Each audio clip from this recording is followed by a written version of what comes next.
Most of the content I share is about how to take your own photos. But today I wanted to touch on a topic for those of you that want to do that, but who also might be taking or someday want to take photos for someone else. It's about the question of whether to trade photos, the work you do and create, for something that someone else has besides money. The truth is, even if you don't have the goal of photographing for someone else, once you develop your skills and the word starts to get out, the chances are pretty good that at some point you'll be asked to trade photography for something other than monetary payment for your art and services. I've done a couple of trades lately, and it is something that stays a part of my work. Now, trades are a very, very small percentage of my work, but I'll share why and a few things to think about before making this decision for yourself. First, as you make your decisions, remember that you have a skill in creating photos, and it is a skill and work that is worth monetary payment. While many people equate trading photos for something as X or Y doesn't pay the bills, I encourage you to take a deeper look at things before you make your decision. There are two important things. As a small business, you need business expenses. For myself, the majority of these expenses come from the ingredients and props I buy to create photos.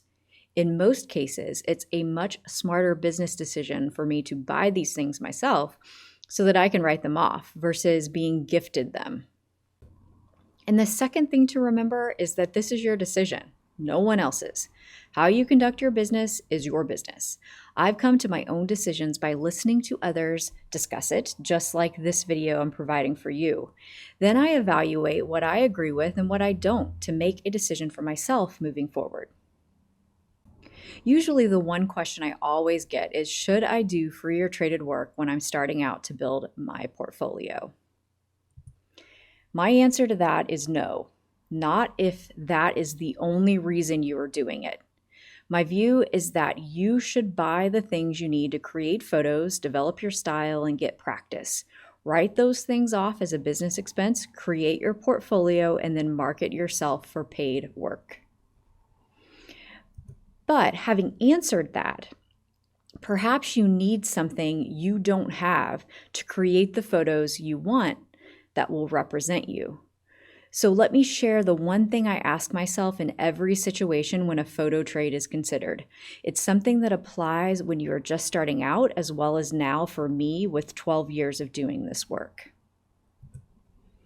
Am I trading the photos for something that would be difficult to acquire on my own? Difficult to acquire on my own might be an environment, a building, landscape, etc. And it can be a food or drink, something rare that is difficult to get your hands on without the help of a contact or assistance. And it's something that I want photos of. Let me give you a couple examples. You may have seen on Instagram that I have a stock photography membership for small businesses called Farm Fresh Photos. To create some of the photos and videos I need to be on a farm or in a garden. I have neither of these things, but I know a local creamery that has both. I offer to take pictures of their animals and cheeses for them to use for the opportunity to come to the farm and take photos and make videos for my own use. Another example, one thing I haven't had in my portfolio is a vineyard harvest. I live near wine country in California. I wanted these photos for both my portfolio and perhaps to use as stock down the road, which means that I need a property release. I reached out to two small local wineries last year to ask if I could photograph their harvest. In exchange for a property release and photos of my own, I gave them photos to use for their business. Now, let me tell you when it is a yes or a no for me personally. It's a yes when it's an environment like a farm, garden, or activity that I want in my portfolio that I can't create on my own, the creamery and the vineyard harvest that I mentioned. And it's a no when I can go out and buy a product to create the photos myself and then expense that for my business. Going back to my Farm Fresh Photos project as an example of this, I photograph a lot of the produce in my studio. So trading a $20 box of produce for photos is not in my best interest. I can easily buy and expense that purchase without being committed to providing a business with photos. So that's a no. But again, the environment trade, something I don't have easy access to, that's a yes. The only exception would be if that particular produce would be rare. Maybe it's something that I can't get on my own without a contact. Another example of this that some of you might relate to is perhaps you really want some in-restaurant prep shots for your portfolio, but the small restaurants in your area are struggling and they don't have marketing funds. Well, trading some chef headshots or menu items could be worth having a few hours in the kitchen to shoot. On the other hand, simply getting a free meal in return definitely wouldn't be. I want to give you one more example of a yes, and then one other thing to consider. Sometimes long-term relationships are a yes for me. For example, I have a long history with a small winery. It started when I was a food blogger. We then went to paid work, but it being a very small operation, it just didn't work out. They couldn't juggle having a contractor. But we've remained in contact, and they've even hosted a book signing event in San Francisco for one of my cookbooks. I love their wine, they're kind people, and occasionally they send me their wine club shipment. I take photos and send them a handful of photos like this to use. It gives me practice and experience shooting with wine. Another long-term relationship might be someone who has helped you out in the past. An acquaintance of mine previously worked at the creamery where I now take those garden photos that I mentioned. She took a chance on me a few years back and we hosted a photography workshop together. She's since left her position, but we keep in touch. When she asked me to take a few photos of a local restaurant she's working with, I was happy to spend the morning with some new people and enjoy brunch with her. It also gave me some practice and experience with photographing in action and people with food. Here's one thing you might want to consider. I've always remembered from his book, Creative Calling, Chase Jarvis talks about it being a better decision to hold steady on your pricing versus doing things for less than what you would charge. His decision is either you do it for free or you charge your regular price, no discounted prices. Those aren't his exact words, but that's what I pull from the book. So when you're approached with a business that might not be able to afford you, perhaps it's a cause that you want to support.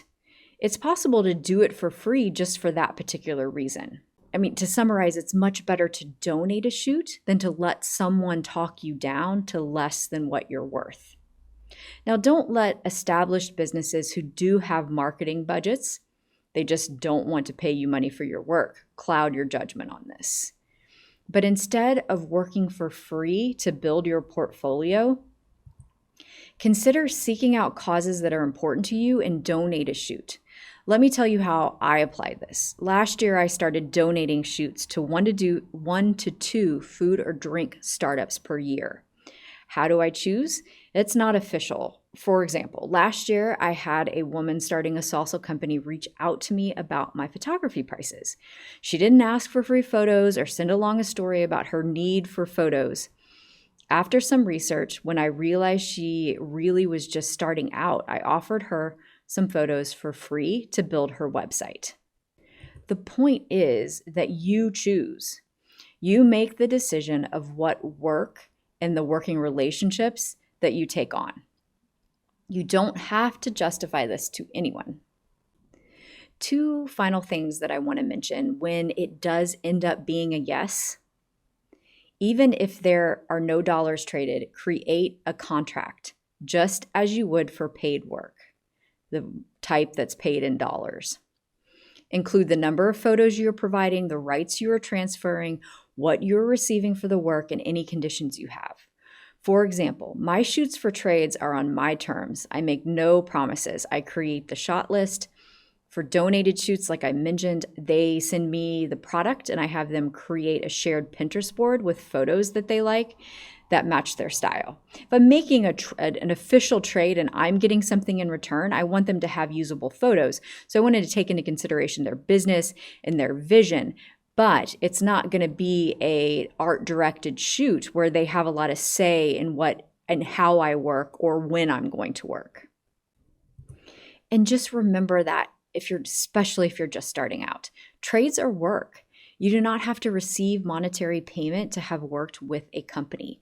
Dollars help you build your business, but so do gardens and vineyards in my case. You might gain these things in a trade to create them. Regardless of the circumstances, create work you are proud of and put it out there. I really hope that this example of how I approach things has been helpful for you to make your own decision. And if so, as always, let me know, and I will continue to create content like this so that it can help you on your journey to create photos that you love and you can't wait to share. Have a great day.